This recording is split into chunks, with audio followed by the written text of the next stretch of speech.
que podría cerrar aerolíneas. La cuestión es si puede dar los pasos para cerrar aerolíneas, ¿no?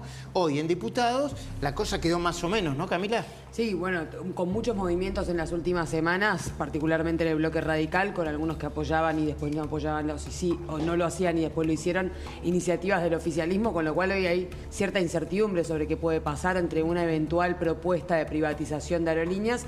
La alternativa es, como mencionábamos anteriormente, Luis, concurso, quiebra, bueno, presentarse, digamos, a concurso de acreedores y el desguace que menciona Horacio. Estas son las alternativas. Igualmente, recién mencionaba Sofi Diamante algunas cuestiones que tienen que ver con el valor de los pasajes y con lo caros que son interesantes de mirar en detalle. Por ejemplo, el nivel impositivo que tienen los pasajes aéreos. De entrada... Muy altos en Argentina y en Perú, ¿no? Exactamente. Igual con una baja, desde esta gestión bajó... ¿Ah, sí? Sí, efectivamente. Más allá de que bajó subió el peso algunas tasas impositivo dentro de las tarifas de aviación. Mira, eliminó la percepción de ingresos brutos, que era del 25% sobre los pasajes aéreos. Bajó de 45% a 30% la percepción de ganancias y eventualmente le impactará impuesto país, que también tiene su impacto sobre los impuestos. Otras las aumentó, hay muchas tasas, hay más de, si mal no recuerdo, son 7 tasas, que por lo menos las que le aplican a los pasajes, algunas de ellas sí aumentaron. Ahora, recién con Pablo Rossi, el secretario de Transporte, Mojeta, dijo, si no se consigue gerente de operaciones, porque está renunciado, con fecha puesta, no se va a poder volar.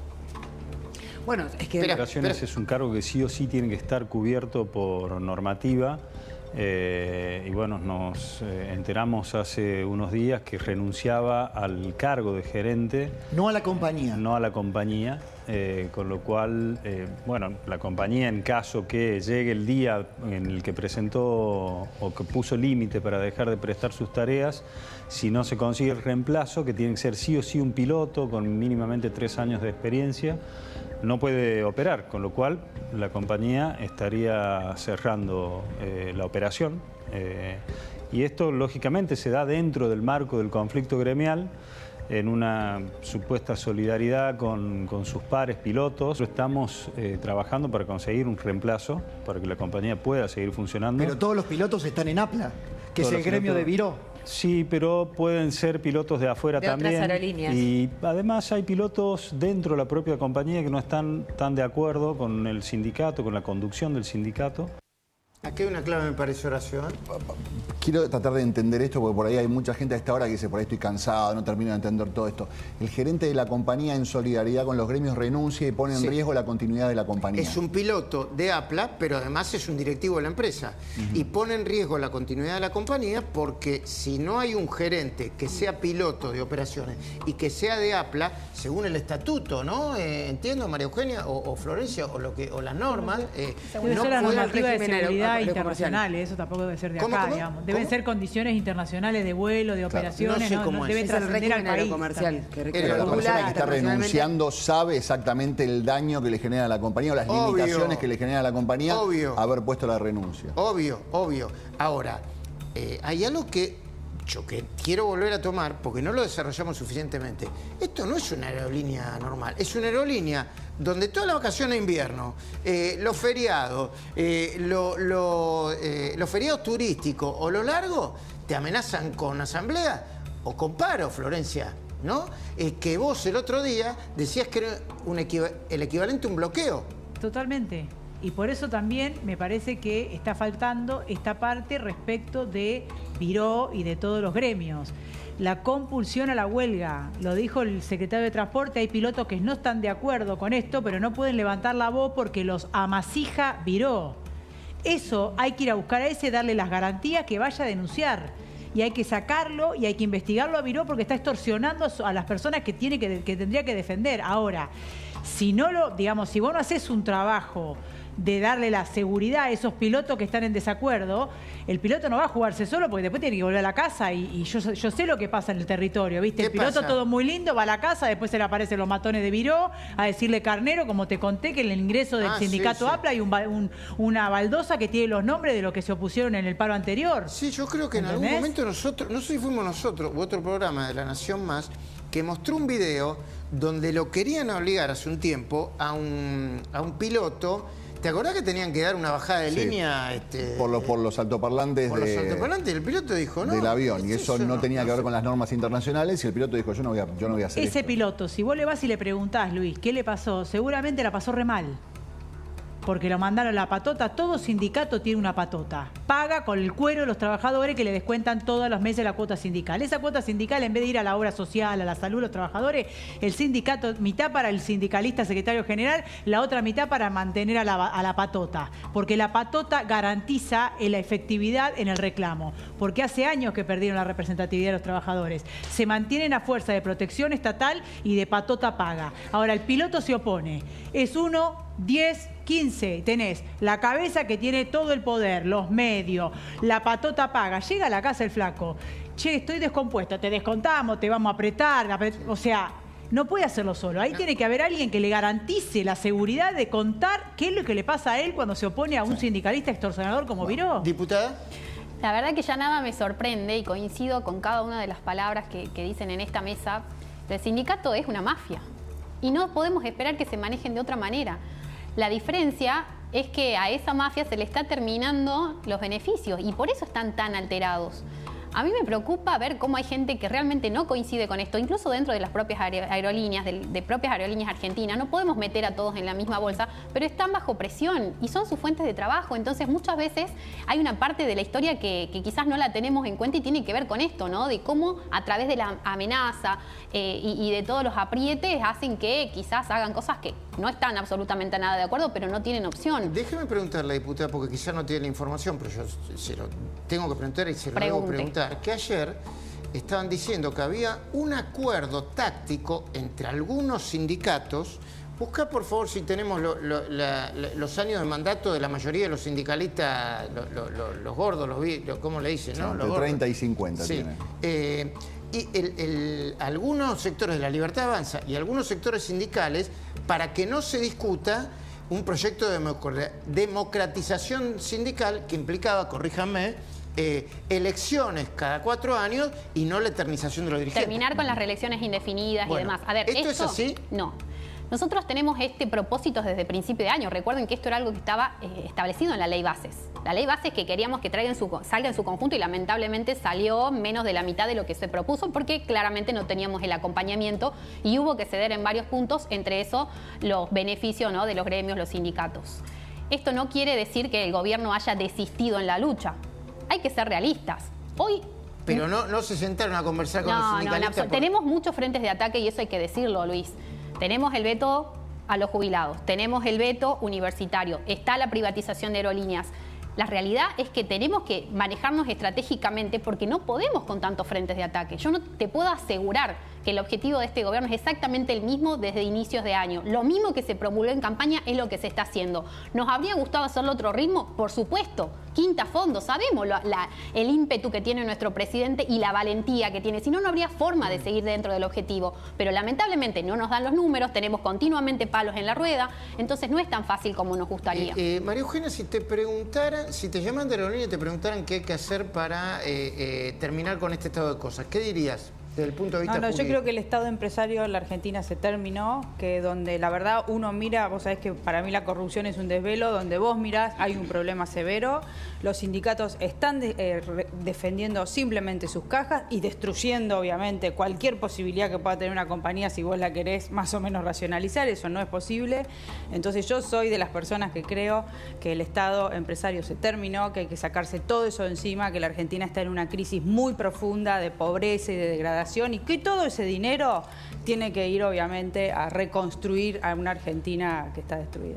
Con Guillermo Oliveto después vamos a hablar de algunas cuestiones que tienen que ver con el consumo y de algunos sectores que están, no sé cuál es el término que utilizó, pero que se están reacomodando. No sé si la pregunta es rebotando, pero yo le quiero preguntar sobre el humor social.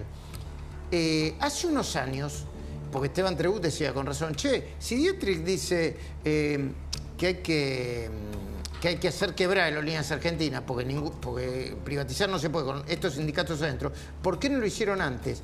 Y la respuesta, una de las respuestas es porque el estado de la opinión pública y la mirada sobre esto era distinta hace algunos años, ¿no? Guillermo, buenas noches.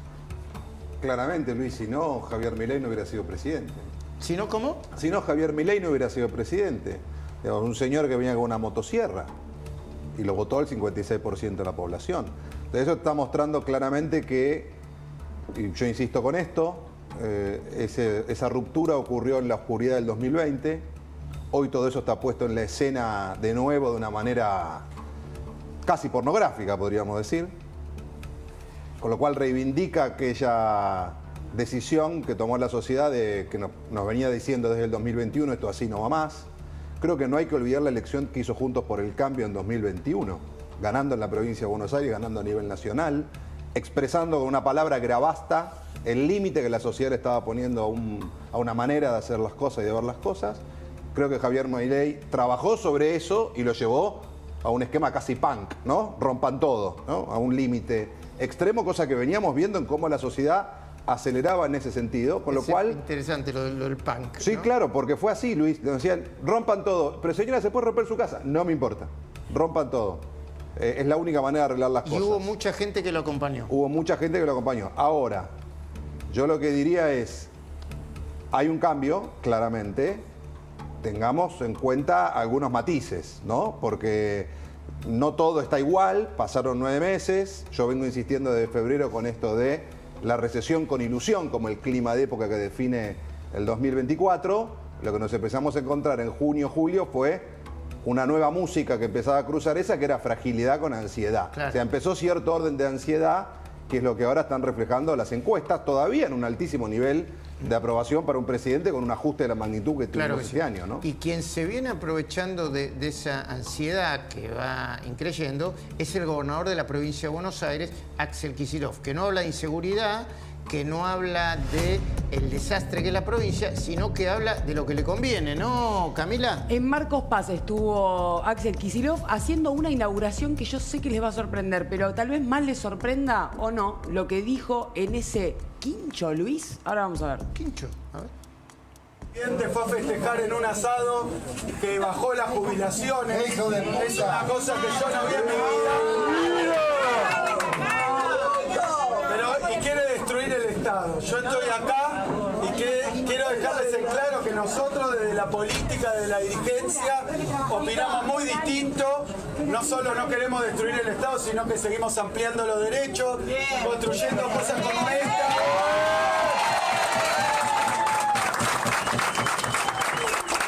Y que el Estado que quiere destruir es esto, ¿no? Es lo que nosotros tenemos, lo que los sectores populares, los adultos mayores, los laburantes tienen, que muchas veces no se lo pueden comprar y adquirir por el mercado, entonces el Estado les da una mano, los contiene y finalmente quiere destruir el Estado. Yo tengo una definición, el Estado somos todos y no nos va a poder destruir. Esta presentación, Luis, la hizo Marcos Paz en la inauguración de un quincho. ¿Un quincho inauguró? Exactamente. Pará, Esto... no puede ser. No lo contamos nosotros, Luis. Lo cuenta el propio Andrés Larroque y cuenta la comitiva que acompañó al gobernador de la provincia de Buenos Aires a inaugurar un salón de usos múltiples, que además alrededor ya verán qué tenía. Mirá, Andrés Larroque dice, Marcos Paz junto al gobernador Axel Kicillof, el intendente Curuchet y el ministro Carlos Bianco, inauguramos un salón de usos múltiples que construimos desde el Ministerio de Desarrollo BA para que los jubilados de la ciudad tengan un nuevo espacio de encuentro. Y una cosa más, dice, en ese marco firmamos convenios con el municipio destinados a mejoras habitacionales. Freno ahí un segundo y les muestro una foto, Luis. A ver. La foto de justamente la inauguración de este quincho. Quincho, sí. Atrás de la inauguración de este quincho están estas casas, están estas viviendas. Tenemos una foto aérea para mostrar de cuál era. Fíjate, ahí está el salón, que es el que tiene como un techo de chapa y el techo y los costados verdes. Pero y fíjate lo pintaron atrás. un poquito, ¿no? Último momento. Fíjate atrás, Luis, de ese edificio, de ese pequeño edificio, lo que hay. ¿Ven todas esas casitas? Sí. Todas esas casitas deberían haber sido entregadas hace un año, no durante la gestión de Javier Milei. La obra, más allá de que ahora no está probablemente recibiendo financiamiento, se tenía que entregar en agosto del año pasado. Está el cartel. Es decir, mientras inauguraban ese salón de usos múltiples y decían que estaban firmando convenios habitacionales, atrás había casas que debían haberse terminado en la gestión anterior. Ahí está, fíjate, etapa 1, construcción de 38 viviendas. Y el cartel justamente dice que la construcción arrancaba en agosto del 2022 y que duraba 12 meses. Me mandan, gente de Marcos Paz, Luis, me manda papelitos que recibieron, ellos dicen, como una suerte de promesa de entrega. Voucher, una especie de voucher. Un vale por... Pero nunca llegaron. Seguro Pero se la nunca robaron. llegaron.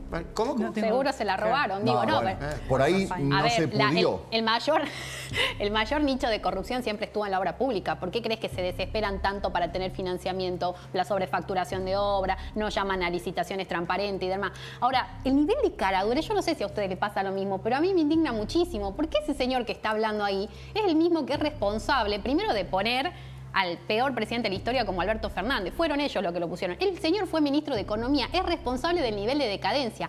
Hizo mención al asado en la Quinta de Olivos. No fuimos a festejar nada, señor gobernador Kicillof. No somos más de lo mismo que hacían fiestas en plena pandemia, donde ahí sí se gastaban todo con la nuestra. Entonces, hay que ponerle un fin a este relato. Creo que los hechos hablan por sí solos y la verdad que es indignante. Florencia, la inauguración del Quincho. No, pero quiero decir algo porque esto... Bueno, mañana vamos a Bransen. Ya, espérennos, Bransen, ya sabemos por qué. ¿Vas a inaugurar algún Quincho o no? no? Pues sí, no. Vamos, la libertad avanza.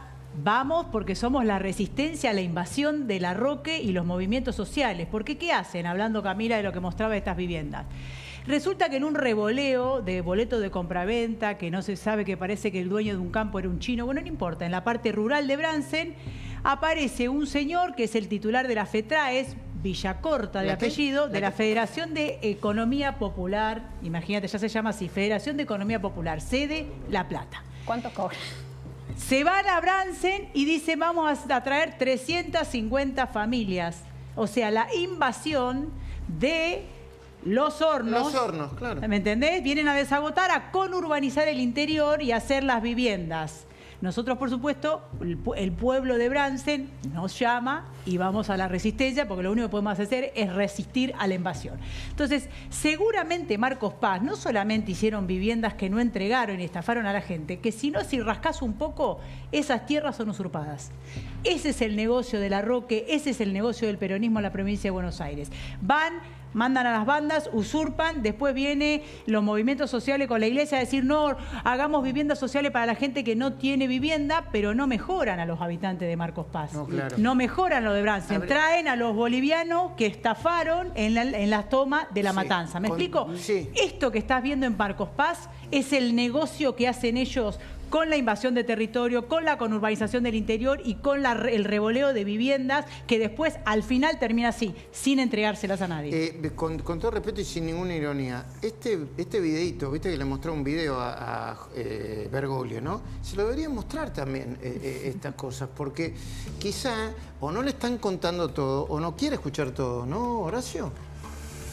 ¿Qué le pasa? Lo que pasa es que a veces habla el Papa y a veces habla Bergoglio. Sí. Ese es el tema. El Papa no habla de Venezuela, pero el que habla de lo que pasa en Argentina es Bergoglio, que está atento a cualquier detalle que trascienda. A mí me impacta porque cuando yo te lo conté acá, a veces me repito un poco, pero el kirchnerismo tiene el síndrome de Dory, ¿viste? El pescadito de Nemo que se olvida de todo. Kicillof se olvida de lo que hizo él como ministro con los jubilados. Se olvida de lo que hizo el kirchnerismo, la máquina de impedir pagar juicios. Era más negocio esperar que se mueran los pobres viejos a pagarle los juicios. Y ahora se sube a un pupitre a decirle, nosotros desde el Estado tenemos que contener las dificultades que tienen los jubilados. Vos desde el mismo Estado generaste esas dificultades. Claro que sí. Yo no quería dejar de mostrarles, quería compartir con ustedes estas imágenes que remiten al tema con el que iniciamos el programa, lo que pasó en Aerolíneas. Esto no tiene que ver con Aerolíneas, tiene que ver con Intercargo. ¿Intercargo es una empresa que depende de Aerolíneas o no? ¿Está vinculada con independiente?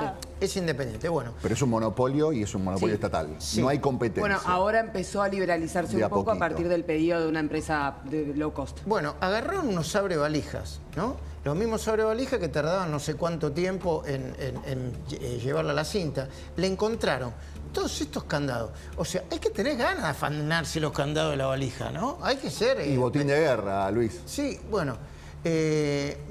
Había dólares. ¿De qué se ríe? Moneda vietnamita. Mirá, dólares. recuerdo. Creo que había moneda... No recuerdo si había una libra... Un reloj importado. Bueno, manoteaban cosas de Luis, valor. le robaron ropa deportiva, aparte de la delegación paralímpica argentina. Sí. Le robaron ropa a deportistas venezolanos. A uno de ellos, lo llamaron a declarar, uno de ellos dijo, no, momentito, yo puedo justificar los dólares que tengo, porque se los encontraron en el locket, los dólares, un montón de dólares. Como Clerici.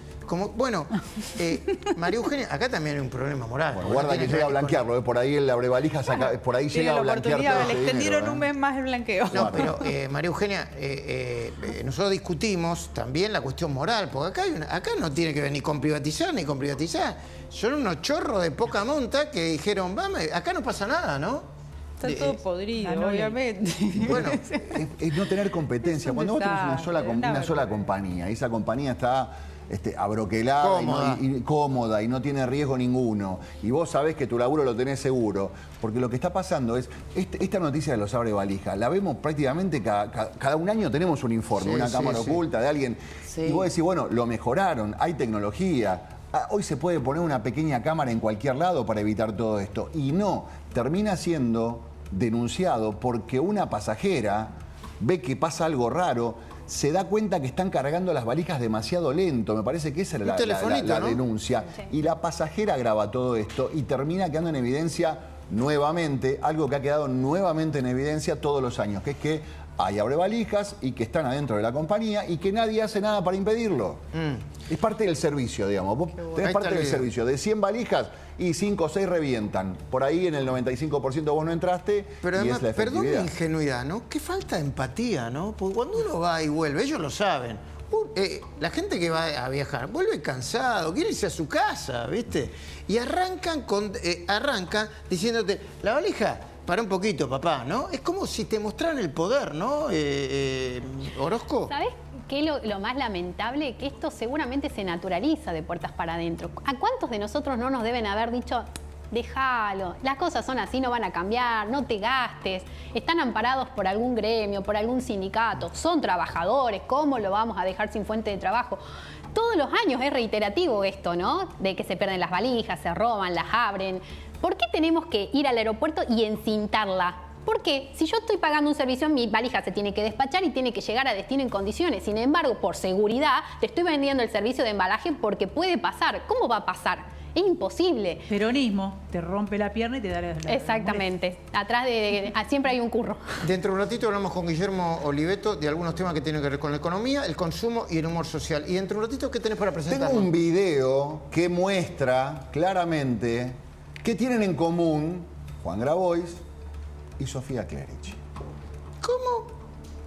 Así como lo escuchás. ¿Qué tienen en común Juan Grabois y Sofía Clerici? Exactamente. La verdad que no se me ocurre.